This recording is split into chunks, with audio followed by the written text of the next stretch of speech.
That's interesting.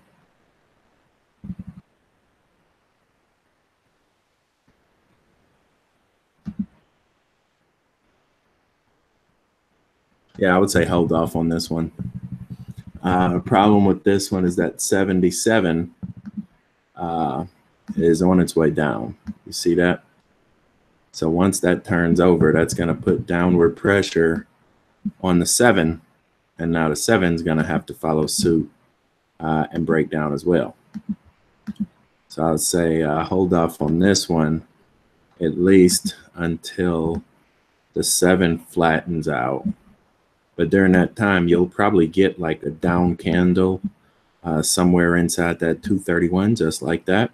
So I would actually put a buy order down there, you know, somewhere right around 8,500, 9,000, somewhere in there, to where you buy it on the wick and that thing pulls you right back up. That would be decent if you wanted to trade this one, but you're not going to make any money going up. So you have to make it going down. NXT. Bitcoin. Nothing looks good, does it? Boss Method says we need to sell that one. This is on a quicker chart. This is a 77. We could check out the 343. Yeah, the problem, look, the 343 is good. You have a buy on the 343, technically, right? But the problem is that we understand that Bitcoin is the king. So if you are not in on the 343, you jump down to a 77 and you can see you get a sell signal on the 1 hour, which means this is not a good time to enter the trade. A lot of people ask, when do you go from the 4 hour to the 1 hour? You go to the 4 hour just to count the long range money, right? 4 hour will show you statistically, you know, when's a good time to have an asset, right? But the 1 hour will tell you when the best time is to jump in and jump out. So if you have this thing now, then fine, you got it, you're good. You made a lot of money on it, congratulations. But if you don't, then I would say hold off on getting in, because this is a short-term correction. And again, it's setting up just like the other chart was, to where you're about to have downward pressure coming from the 77. And that's when this thing kind of self-adjusts from the inside. And so then you'll be looking to hopefully buy it back on a bounce right there. And if you can't hit that one, then more than likely you'll be going all the way back down there. So those are your two buyback zones, right? Right there, right around 30. And if that one fails, it'll land down there somewhere around 20, 22, 25, somewhere around there. 22.3, 22.5. But what this means, again, what this means is that the altcoins are setting up to go down. Just like I told you, November 17th, when I said this is the calm before the storm. Go back and look at the video. I had the little girl sitting out there on the little picnic bench and everything, just looking at the sky, changing colors. So the storm is not over. It's really just beginning. Bitcoin is taking the glory right now. So let them have it. Don't try to fight them for it. Come back, make a little bit of money on the dips, increase your position long term, because hopefully probably close to the middle of January, these coins will be ready to recover. They're not ready to recover right now whatsoever. We'll do one more. Last call, guys, on this Facebook group. After this next chart, I'm jumping in here and picking a winner. So make sure this post that's pinned to the top of the page, go ahead and share it. I'm going to refresh this page as soon as I'm done with this next chart, and I'm going to pick a winner. So there you go.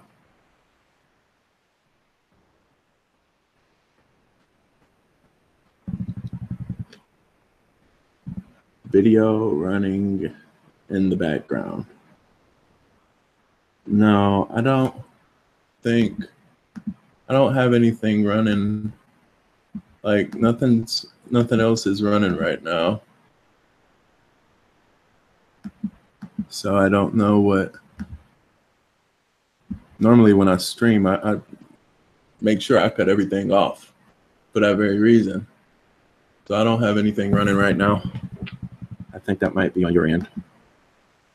So maybe you just need to refresh your browser or something. Check out Funfair. I don't think I've done that one before.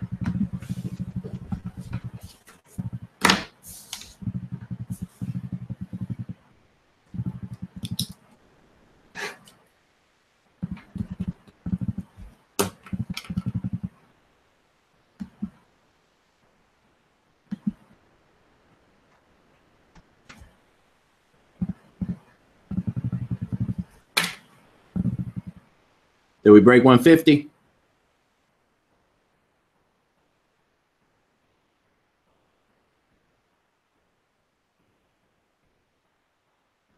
If the 7 crosses 77, then that's a buy signal. I don't really need to review it. You know, I don't need to hold your hand across the street, go across the street, and make some money.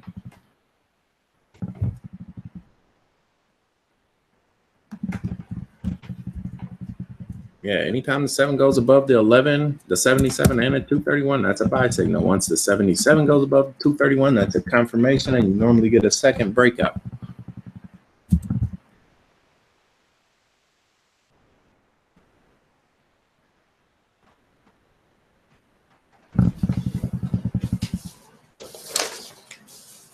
That's one of my favorite coins anyway. That's all I talk about, like on a lot of the stuff. So if it's finally turning around, that's because it's about time for it to turn around. This is just broken. This is just not, you don't want any part of this. Look at that. Like on a 231, listen, this chart is hideous. I'm glad we actually went to this. Yeah, this is probably the ugliest chart I've seen in a while. This is a 343, right? Let's just look at the 4 hour. We could break this down for people who have like regular free accounts or whatever. Funfair. Not very fun today, is it? Turn off the candles, get rid of all that noise. We got the 7, the 77, and the 231, right? The 3 of those tell you all you need to know. And what we see inside this thing right now is that the 7 is not only below the 77 right there, but it's also below the 231, which is right there. You don't want no part of that, right? Because if you bought it down there, then that's basically you gambling, saying you expect this thing to break through 2 different barriers, the blue and the white barriers, to go make you some money. That's not going to happen. That never happens. You see, last time it tried right here in one run, what happened? Went up, bam, got smacked right back down. Get down there, boy. Go back in that house. That's what happened, you know? Even if you went low to low right there, you're still getting a downtrend. If you go high to high right there, you're still getting a downtrend. So nothing about this chart says buy. In addition to that, I tell you guys all the time, you know, or actually I haven't said it in a while.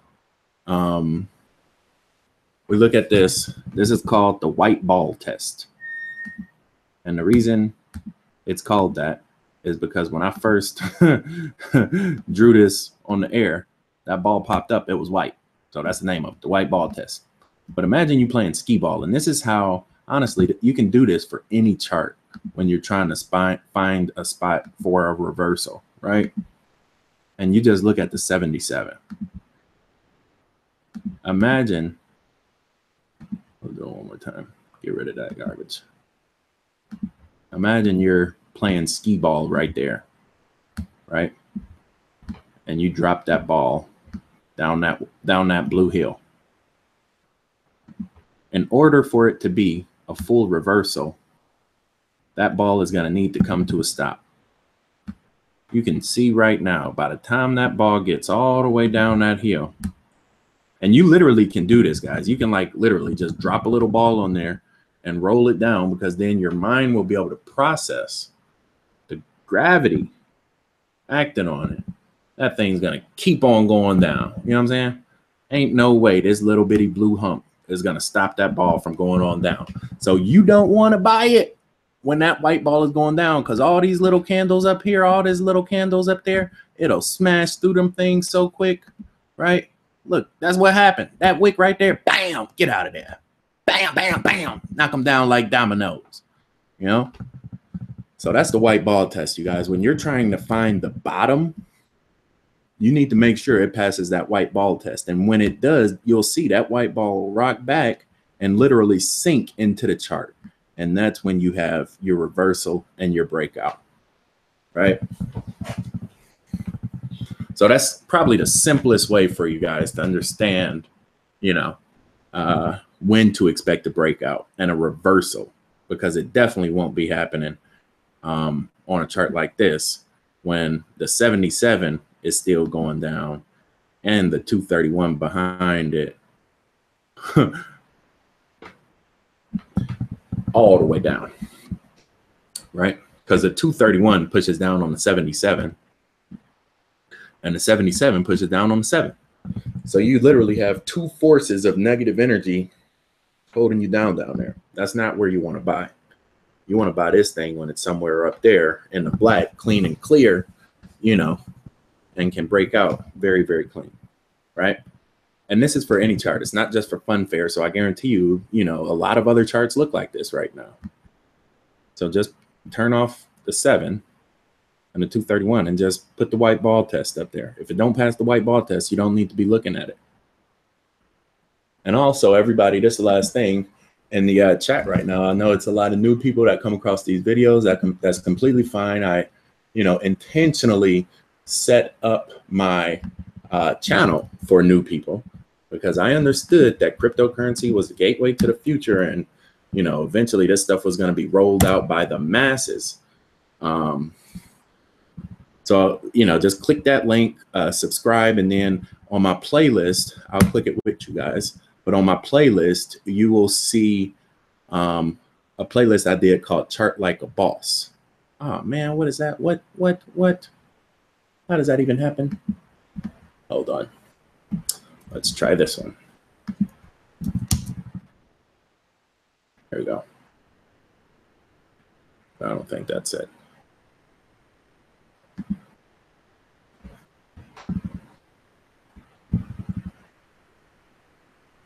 Here it goes right here.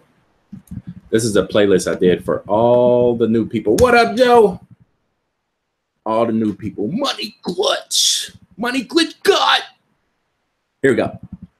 Yeah, so Joe, anybody getting set up in crypto, you just watch this playlist right here, Chart Like a Boss. And probably the first 3 videos is going to give you about 60–70% of all the knowledge you need to know, right? How to trade Bitcoin. This goes through the different processes, protocols, and platforms that we're going to use to make this money on the blockchain.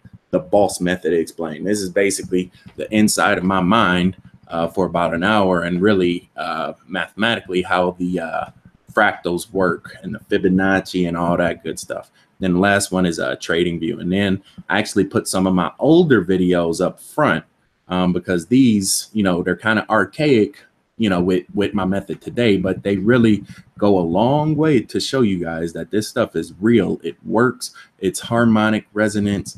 And when I was designing this method, these were the first 2 videos I did that really showcase that you can indeed predict the future with just a few intersections and a little bit of know-how.